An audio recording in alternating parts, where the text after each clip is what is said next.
First story of the day is about the teacher strike in Los Angeles. You guys have heard about it. It's pretty crazy considering we have the highest taxes in California. You would think that they go to the school, and you would think that students would be treated better in California because they have such high taxes, but it's actually not the case. So I got the data. I got a lot of data, actually. I did a lot of research today. I was feeling it. 500,000 students in LA Unified School District, 900 schools. They're all going to close down, as far as I know. It's the second largest in the nation, so this is a big teacher strike. They're all out there. I think they're downtown. Maybe I'll go tomorrow and try to film some of them, have some conversations, but for today, I'm sitting on my couch. They're on strike, and they're not happy. Why are they not happy in the LA Unified School District? Well, they want higher pay. They want smaller classes, and they want more support in schools. So they don't have higher pay, they don't have smaller classes, and they don't have enough support. Like I said, I just assumed that we had good schools because for how much money they steal from me every year, I'm like, at least it's going to education. Isn't that what they usually say? They're like, vote for me, the unions, the education. Like, you're like, okay, yeah, for sure. I guess that's definitely a good, spending of tax situationals. But according to the 2016 Census Bureau, I did some research, and California, they're actually not giving that much money to the kids per state as much as other states. You would think they would, not so much. So California does spend the most at $72,641,244. This was in 2016, but considering how many people we have, it's 22nd per pupil. They spend $11,495 per pupil. So according to, as far as other states, although we spend the most money, we don't distribute it to the children as well. Because we have more, and their budget's not that big per se. Also, I shared a picture earlier of Cenk Uygur saying some stuff, and I was basically like, I agree, like, where's all our money going? And people didn't believe it, but he actually was right about something. I mean, he lies about a lot, but 81% of students in LA Unified School District are on free or reduced lunches. That's pretty insane. 81%. How in the world do you have 81% of your students on free or reduced lunches? I could think of two ways. I'll tell you one.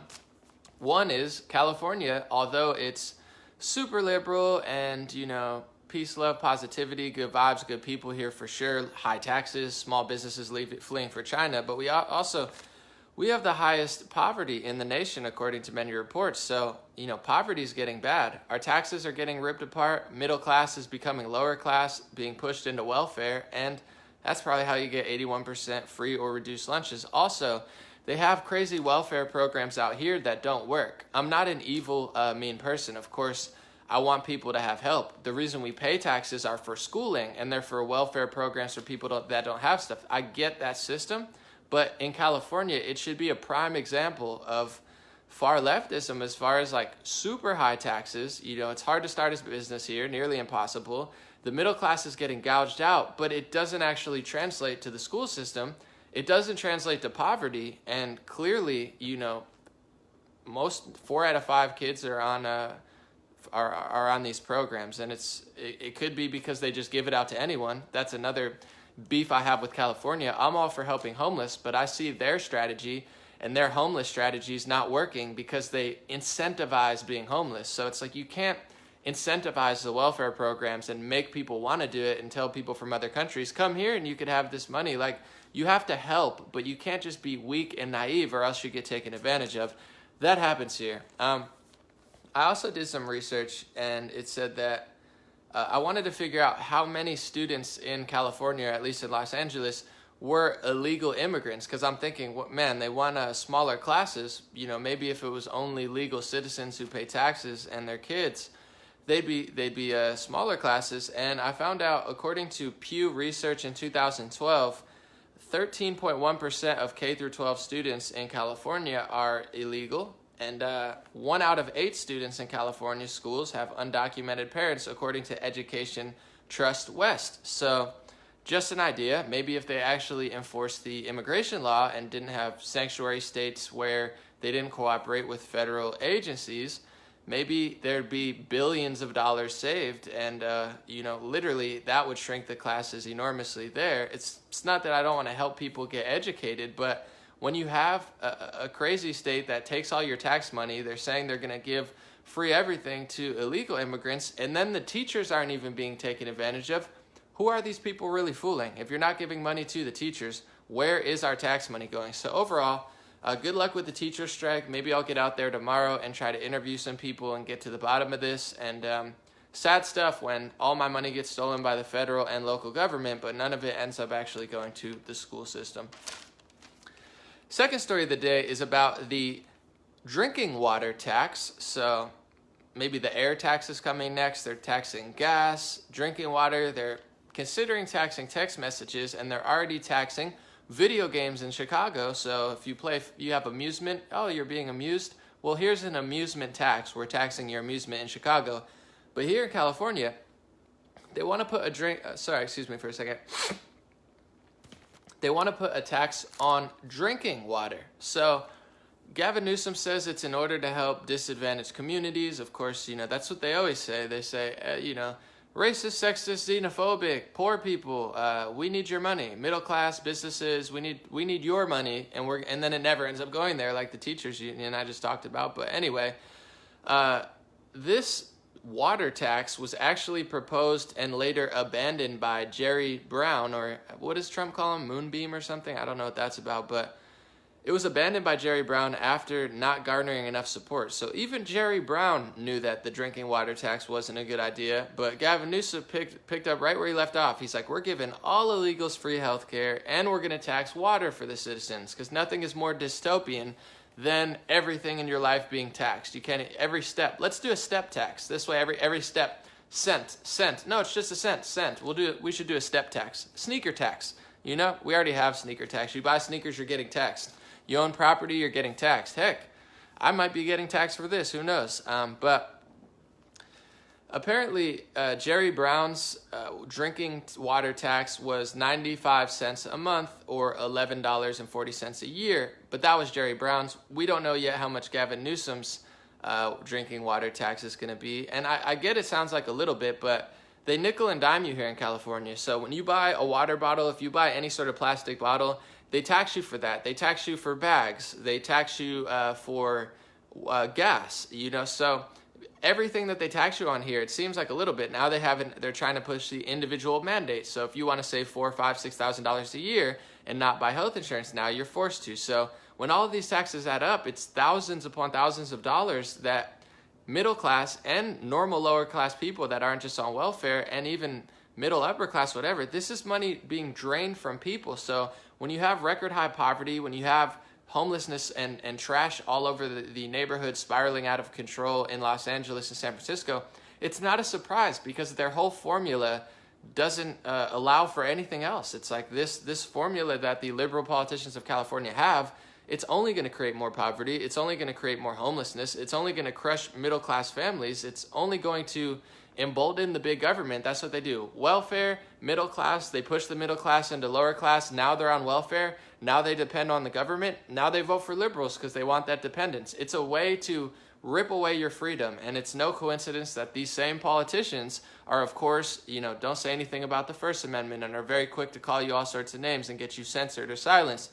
They don't like the Second Amendment. They don't want you to protect yourself. There's a reason that all of these policies go hand in hand in hand. It's because big government means less freedom, less control, more money that they own, less money that you own. It's a whole secular I don't know what word I'm trying to say. It's a whole system that basically leads you to the bottom. Apparently not everybody's thrilled with this stuff. First, I want to say, he sent out a little tweet and said, "We met with the residents who cannot drink or bathe with the water in their homes while paying more for it than Beverly Hills." So now Gavin Newsom sounds like Bernie Sanders, and I'm sure he's going to garner support. I've already seen progressive analysts on YouTube saying, wow, it's so great what he's doing. Jimmy Dore, I hate to pick on Jimmy Dore. I really like the guy. That's why I know so much about him. I watch his show. But it's like he's already falling for these. He's like, man, Gavin Newsom's a real progressive. It's like, no. Progressive means far left, means socialist communist, means you have no money, means the government has all the money, means the government has all the control. That's not cool, Jimmy Dore. Stop lying to people. It's not cool. He's not cool for doing this stuff. He's really, it's what Bernie Sanders would do. No, it's actually not good.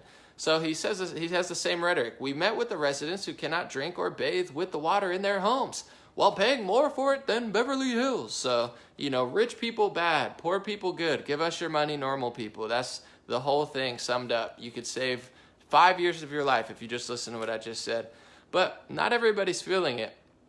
The Association of California Water Agencies said, first, they said, we get it, there's a problem, like a very small percentage of people don't have access to good water. They said, however, a statewide water tax is highly problematic and is not necessary when alternative funding is available and solutions exist and the state has a huge budget surplus.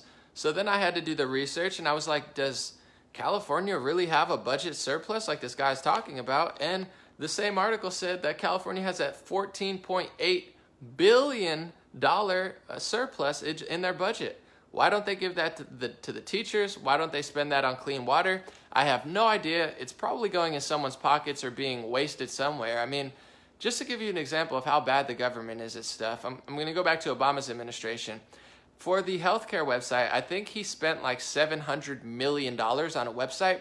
There's no website that costs more than $1 million. If you really want to put like a legendary team together, something $5 million, $10 million max. I mean, you could build a website for way, way cheaper, under $1 million for sure. Probably under 6 figures if you really wanted to. But they spent $700 million on a website and it didn't even work. They just squandered money. You have Dianne Feinstein, California queen, has like $100 million net worth on a salary that's nowhere near that. And then you find out she's working side by side with a Chinese spy. Isn't that crazy that the news talks always about foreign collusion? And Dianne Feinstein literally got caught working with a Chinese spy for 20 years, 2 decades, and they don't say a word, and she has $100 million on a budget that would get her like 10, 20 max.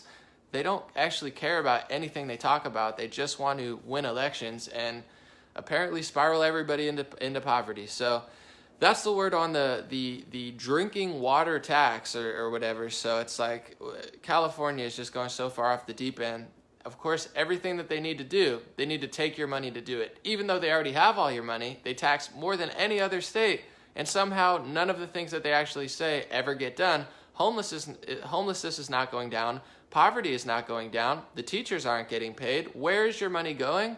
Stop voting for these people who make government bigger, who make welfare bigger, who lobby for millions of people to come in illegally and steal your money and get paid for health care that you can't even afford. I mean, at what point does California wake up and stop voting these phonies in? Although I will say before I leave, a lot of the Republican people in California who are running were terrible candidates. I was trying to watch the Secretary of State and all these people running for Treasury. The Republicans, they had no ambition, or they had nothing to them. John Cox was okay, but the rest of them were just miserable. So it's like, if people really want to win in California, get some good candidates. Get somebody like a Trump or somebody with some vibes, because it's like they win easily. They have no competition, and people are socially brainwashed here, although it is changing, and they're ballot harvesting to make up for that change.